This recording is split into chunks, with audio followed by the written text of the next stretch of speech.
Hello दोस्तों, GK liquid में आपका स्वागत है। दोस्तों, आज के इस वीडियो में मैं आपके लिए लेकर आई हूँ सामान्य विज्ञान के 30 महत्वपूर्ण प्रश्न जो कि कई बार एग्ज़ाम में पूछे जा चुके हैं। तो आप इस वीडियो को पूरा देखिएगा, डेफिनेटली आपको यहाँ से काफ़ी हेल्प मिलेगी। पहला प्रश्न है, दो समतल दर्पण एक दूसरे से 60 अंश के कोण पर झुके हैं।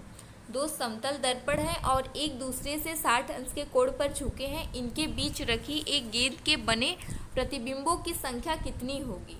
तो दर्पण जो मतलब कि ये कोण है 60 अंश का, ये रहा, ये जो है ये 60 अंश का कोण है और ये जो है सीधा वो 90 अंश का।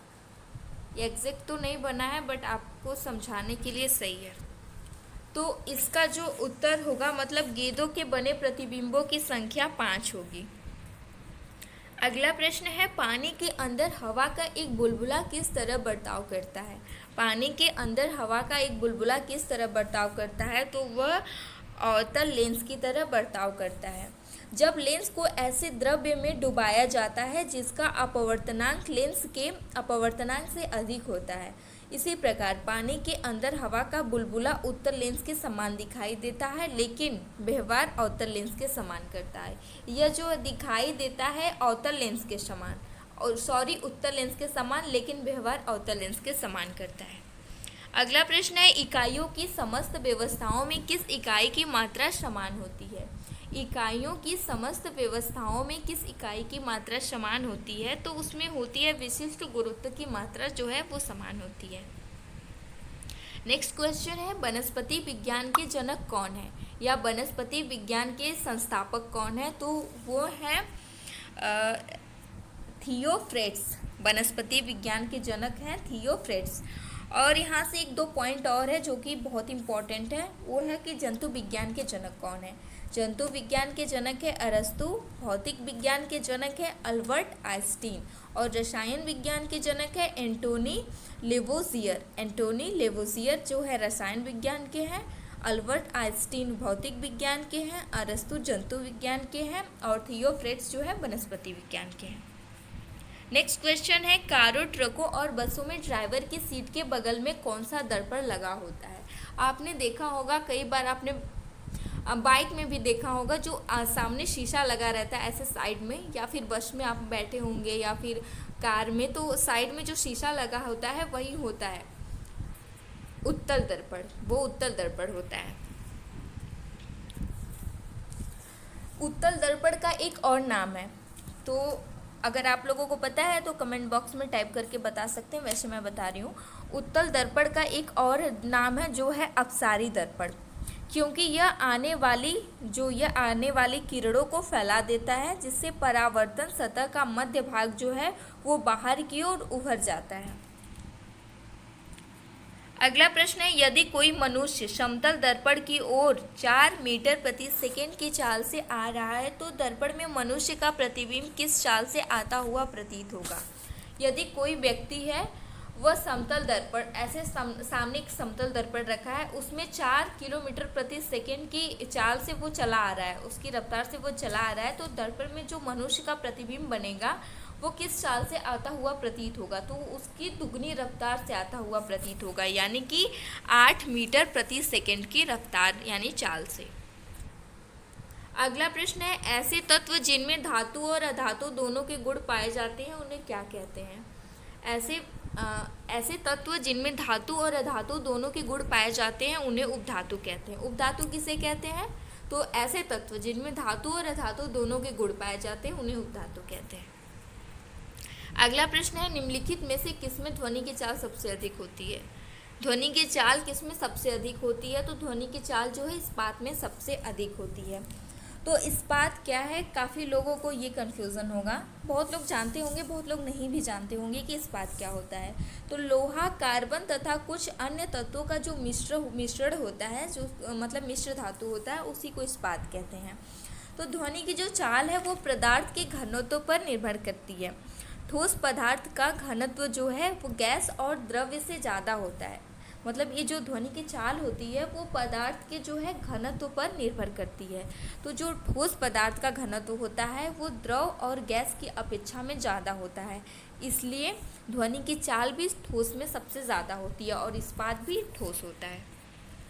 अगला प्रश्न है, एक व्यक्ति घूमते हुए स्टूल पर बाहें फैलाए खड़ा है। एक व्यक्ति जो है घूमते स्टूल पर बाहें फैलाए खड़ा है, एकाएक वह बाहें सिकोड़ लेता है तो स्टूल का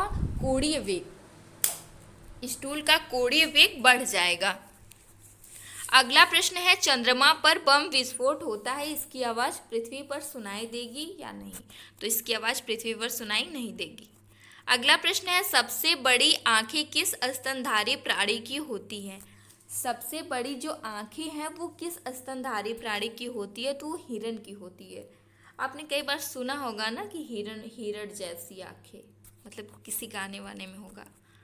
अगला प्रश्न है, आज carbon dioxide CO2, carbon dioxide को CO2 कहते हैं, कि उत्सर्जन में सर्वाधिक योगदान देने वाला या करने वाला देश कौन सा है? तो वो है संयुक्त राज्य अमेरिका। अगला प्रश्न है, निम्नलिखित में से किस उद्योग में अभ्रक कच्चे माल के रूप में प्रयुक्त होता है? मतलब किस उद्योग में जो अभ्रक है वो कच्चे माल के रूप में प्रयुक्त होता है? तो विद्युत में अभ्रक कच्चे माल के रूप में प्रयुक्त होता है। नेक्स्ट क्वेश्चन, विद्युत प्रेस का आविष्कार किसने किया था? मतलब कि विद्युत जिससे हम कपड़े प्रेस करते हैं, उस प्रेस का आविष्कार किया था हेनरी शिले ने।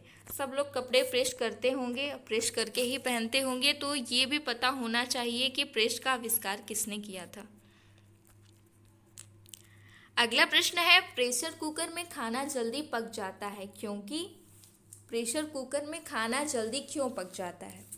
तो खाना पकने के दौरान बनने वाली भाप उससे बाहर, मतलब कुकर से बाहर नहीं निकल पाती है, और जैसे जैसे आँच, मतलब कि आँच जब बढ़ती है तो पानी का क्वथनांक बढ़ता है, वैसे वैसे कुकर के अंदर का प्रेशर भी बढ़ता है। तो उसमें जो भी हम खाना, दाल चावल जो भी पकाते हैं, जब उन पर दबाव पड़ता है तो वह जल्दी पक जाता है।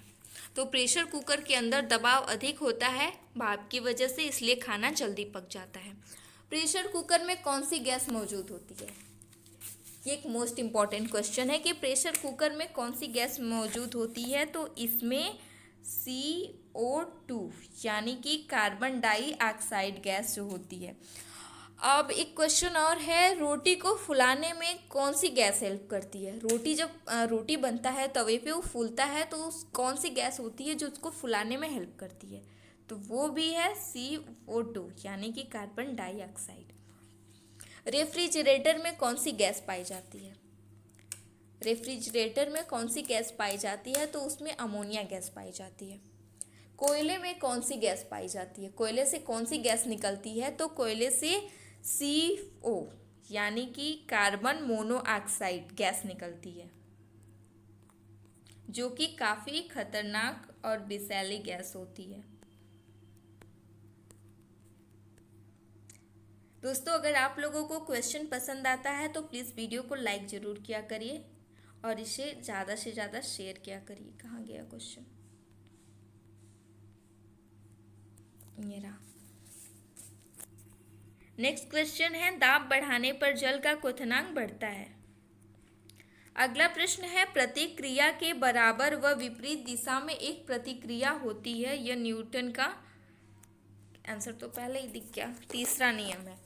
प्रतिक्रिया के बराबर व विपरीत दिशा में एक प्रतिक्रिया होती है, यह न्यूटन का जो है वो तीसरा नियम है। तो पहला नियम क्या है? पहला नियम है, अगर किसी वस्तु, अगर मतलब कोई वस्तु है वो विराम अवस्था में है तो वह उसी अवस्था में रहेगी जब तक कि उस पर वह बल न लगाया जाए, मतलब कि कोई बल न लगाया जाए तब तक वह उसी अवस्था में रहेगी। ये न्यूटन का प्रथम नियम है। दूसरा नियम है कि किसी वस्तु के संवेग परिवर्तन की दर लगाए गए बल के समानुपाती होती है। दूसरा नियम है, किसी वस्तु के संवेग परिवर्तन की दर लगाए गए बल के समानुपाती होती है। दोस्तों, साइंस के क्वेश्चन हर एग्ज़ाम में पूछे जाते हैं, तो आप इस वीडियो को पूरा ज़रूर देखिएगा और चैनल पर नए हैं तो इसे सब्सक्राइब भी कर लीजिएगा। अगला क्वेश्चन है, तांबा कॉपर का शत्रु तत्व कौन सा है? तांबा और कॉपर का जो शत्रु तत्व कौन सा है वो है गंधक। अगला प्रश्न है, उगते व डूबते समय सूर्य लाल प्रतीत होता है, क्यों? उगते समय और डूबते समय, सुबह और शाम को, जो सूर्य लाल क्यों दिखाई देता है? तो लाल रंग का प्रकीर्णन सबसे कम होता है, इसलिए दिखाई देता है। जब क्षितिज पर सूर्य का ताप कम होता है तो प्रकाश की नीले और हरे रंग की तरंगें बिखर जाती है और बचे हुए प्रकाश के सिर्फ नारंगी और लाल रंग की तरंग ही दिखाई देती है। Next question and last question है, रेडियो एक्टिवता की खोज किसने की थी? रेडियो एक्टिवता की खोज किसने की थी? तो इसकी खोज किए थे हेनरी बेकलर ने। सन 1896 में फ्रांस के वैज्ञानिक एंटोनी हेनरी बेकलर ने इसकी खोज की थी। आप सन भी याद रख सकते हैं, 1896। इसको हम लिख देते हैं 1896। हैंड राइटिंग पे मत जाइएगा। 1896 में फ्रांस के वैज्ञानिक एंटोनी बेकलर ने की थी। दोस्तों, अब वीडियो देखने के लिए बहुत बहुत धन्यवाद। आप लोगों को वीडियो पसंद आया हो तो फिर से कहेंगे, इसे लाइक और शेयर ज़रूर करिएगा, बिल्कुल मत भूलिएगा। और चैनल पर नए हैं तो सब्सक्राइब करके बेल आइकन को प्रेस कर लीजिएगा। Thank you.